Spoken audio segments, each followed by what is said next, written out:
이른 새벽부터 기도하러 오신 성도님들을 주님의 이름으로 사랑하고 또한 축복합니다.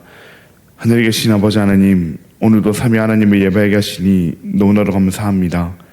방금 고백한 찬양의 가사와 같이 우리가 사망 권세 깨트리고 부활하신 주님만 바라보게 하여 주시옵고, 우리도 그 부활의 능력을 의지하여 오늘 하루의 삶도 믿음으로 승리하며 살아가게 하여 주시옵소서. 거룩한 사랑의 하나님 아버지, 우리나라 대한민국 위해 기도합니다.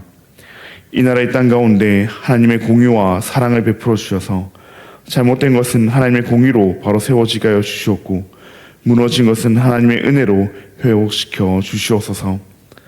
지도자들에게 하나님을 두려워하는 지혜와 정직함을 허락하여 주시옵고, 국민들에게는 진리 안에서 분별하는 마음과 서로를 품을 수 있는 사랑을 허락하여 주시옵소서. 그래야 이 나라가 사람의 지혜와 힘이 아니라 하나님의 말씀 위에 굳게 서는 나라 되게 하여 주시옵소서. 주님께서 사랑하시고 주님께서 세우신 우리 대한교회를 위하여 기도합니다. 우리 대한교회가 올 한해 표와 같이 제자훈련이 문화가 되는 교회 되게 하여 주시옵소서. 말씀을 배우는데 힘쓰게 하여 주시옵고, 그러나 그 말씀이 그저 지식에만 머무는 것이 아니오라 순종과 헌신으로 이어지게 하여 주시옵소서. 앞장서 섬기시는 담임 목사님을 위하여 기도합니다.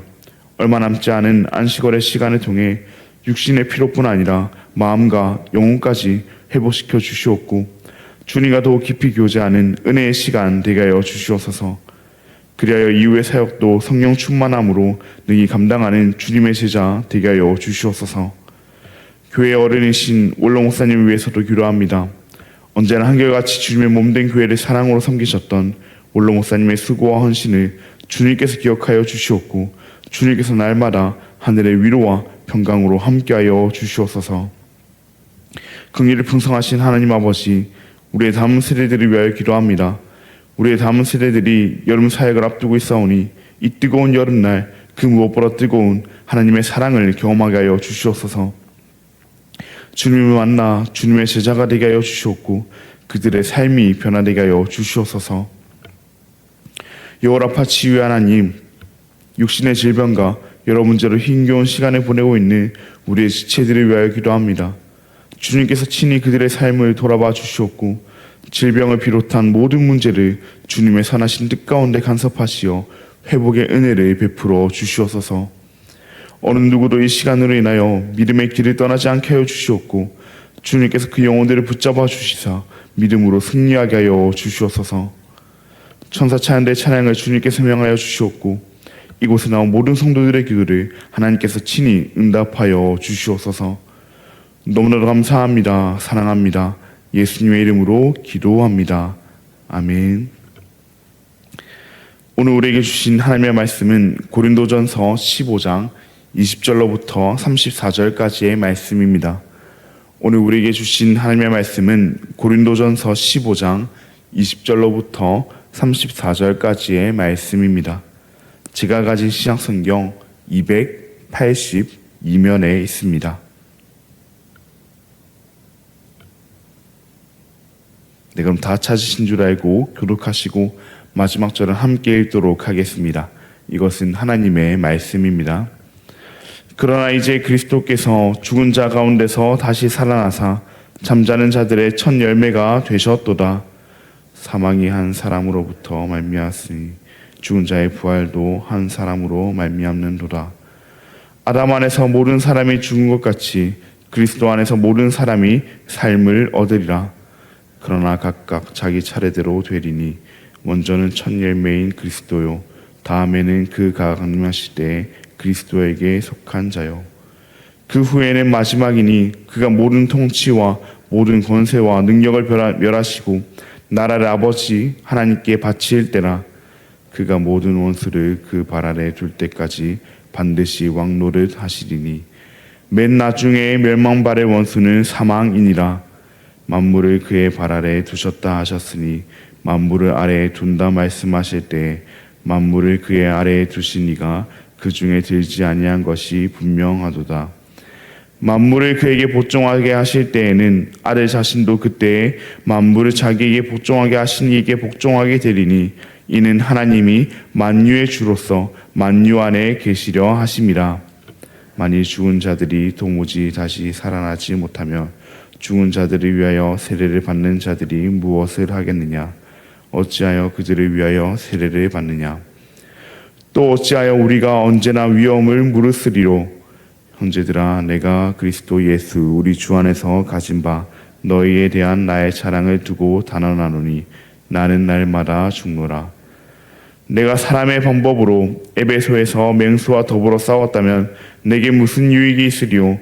죽은 자가 다시 살아나지 못한다면 내일 죽을 터이니 먹고 마시자 하리라. 속지 말라. 악한 동무들은 선한 행실을 더럽히나니 함께 읽겠습니다. 깨어 의를 행하고 죄를 짓지 말라. 하나님을 알지 못하는 자가 있기로 내가 너희를 부끄럽게 하기 위하여 말하노라. 아멘. 오늘은 부활로 시작된 하나님 나라, 부활로 시작된 하나님 나라라는 제목으로 함께 말씀을 나누고자 합니다.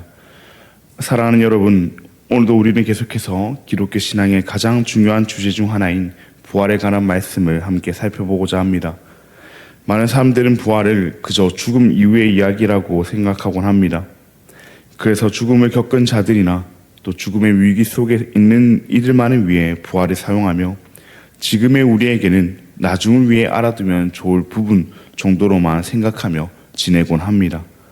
그러나 오늘 본문 속 사도 바울은 그렇게 생각하지 않았습니다. 바울에게 있어서 부활은 단순히 사람이 다시 살아난다 정도의 의미가 아니었습니다. 왜냐하면 부활은 하나님께서 이 세상을 어떻게 회복하실 것인가를 보여주는 하나님의 구원 역사이며 하나님 나라의 완성을 향한 첫 시작이기 때문입니다. 오늘 본문을 보면 바울은 먼저 이렇게 선언합니다.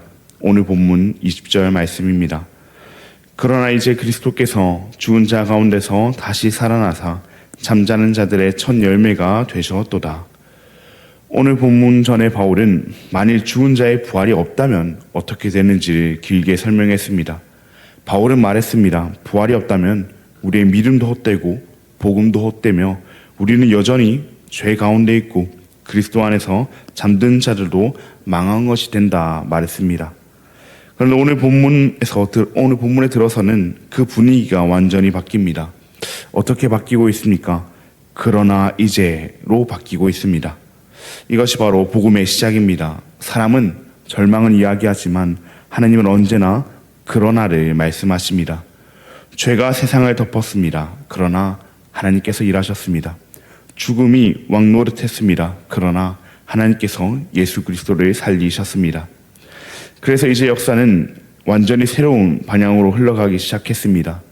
특별히 바울은 예수님의 부활을 이야기하며 예수님의 부활이 첫 열매라고 부릅니다.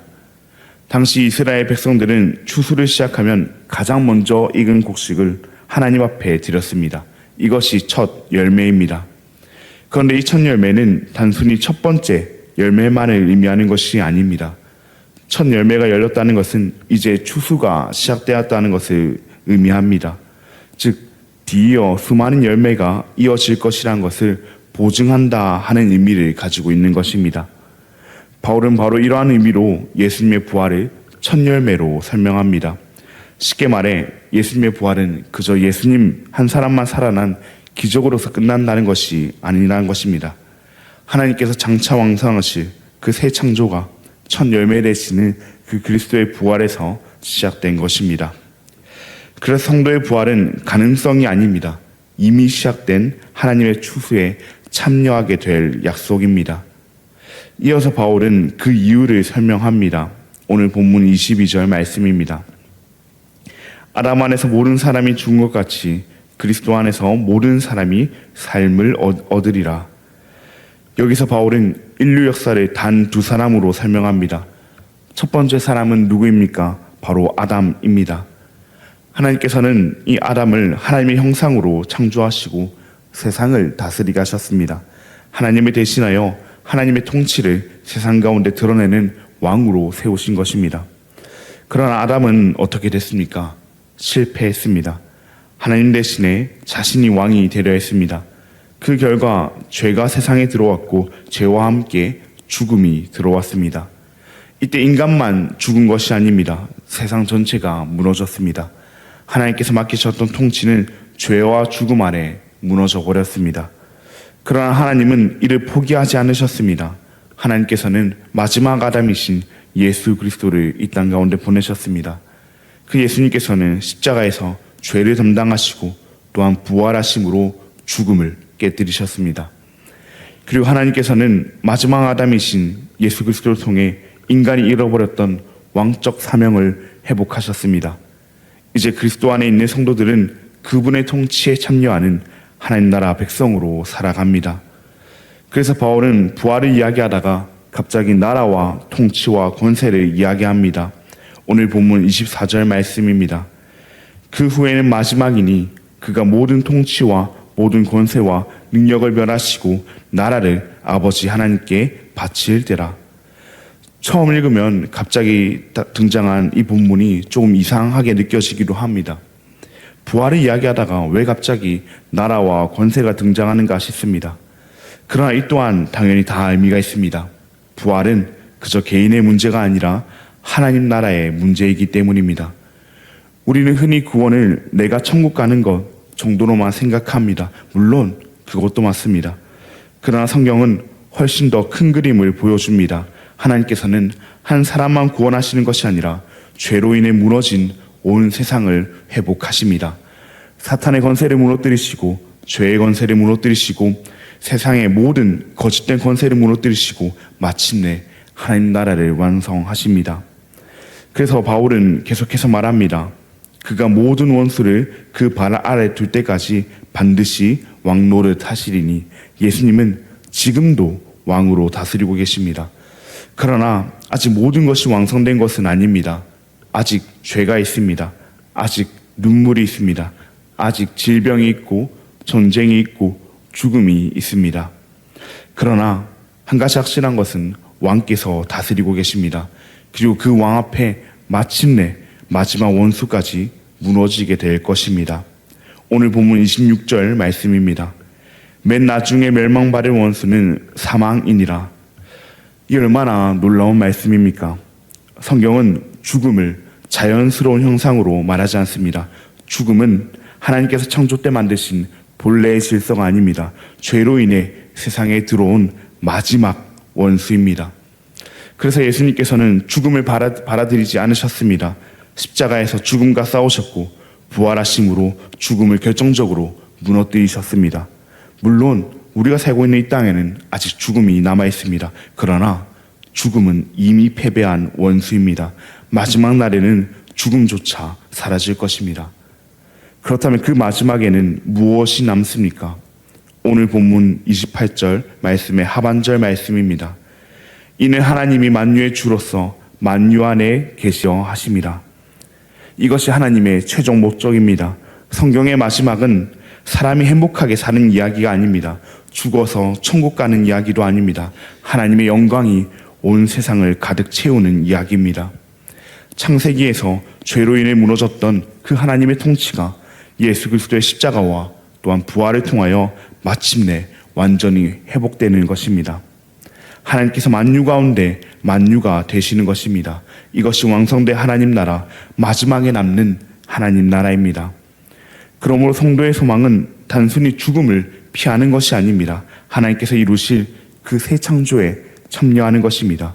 하나님의 통치가 왕성되는 그 나라를 기다리는 것입니다. 그러면 이러한 소망을 가진 사람은 어떻게 살아야 하겠습니까? 내일 죽을 거니까 먹고 마시자 하며 살아야 하겠습니까? 그렇지 않습니다. 복음을 위해 죽을 각오를 하고 거룩하게 살아가야 합니다. 악한 동무들에게 속지 말아야 합니다. 깨어 의를 행하고 죄를 짓지 말아야 합니다. 부활이 없다면 세상의 말대로 먹고 마시자 하며 살면 됩니다. 죽음이 마지막인 세상은 그렇게 사는 것이 가장 합리적이기에 말입니다. 그러나 죽음은 마지막이 아닙니다. 하나님 나라가 마지막입니다. 그래서 우리는 오늘을 다르게 살아야 합니다. 눈앞의 성공보다 하나님 나라를 먼저 구해야 합니다. 잠깐의 즐거움보다 영원한 영광을 바라보아야 합니다. 손해를 보더라도 진리를 붙들어야 합니다. 고난 가운데서도 낙심하지 않아야 합니다. 우리는 이미 시작된 하나님 나라를 살아가는 하나님의 백성들이기 때문입니다. 사랑하는 여러분, 세상은 여전히 죽음이 마지막이라고 말합니다. 그러나 성경은 말합니다. 죽음이 마지막이 아니라고, 마지막은 하나님 나라라고 말합니다. 그리고 예수 그리스도의 부활은 그 나라의 첫 열매였습니다. 그 첫 열매는 반드시 풍성한 추수로 이어질 것입니다. 그러므로 우리 오늘도 하나님 나라를 바라보며 살아갑시다. 우리는 죽음이 끝이라고 생각하는 사람들이 아닙니다. 우리는 죽어서 갈 천국만 기다리는 사람들이 아닙니다. 우리는 이미 시작된 하나님 나라를 살아가는 하나님의 백성들입니다. 그렇게 이 땅 가운데 우리의 수고는 절대로 헛되지 않습니다. 우리의 눈물도 헛되지 않습니다. 우리의 헌신도 헛되지 않습니다. 결국 마지막에 하나님께서 만유 가운데 만유가 되실 것이며 우리 또한 그 영광스러운 나라에 참여하게 될 것이기에 말입니다.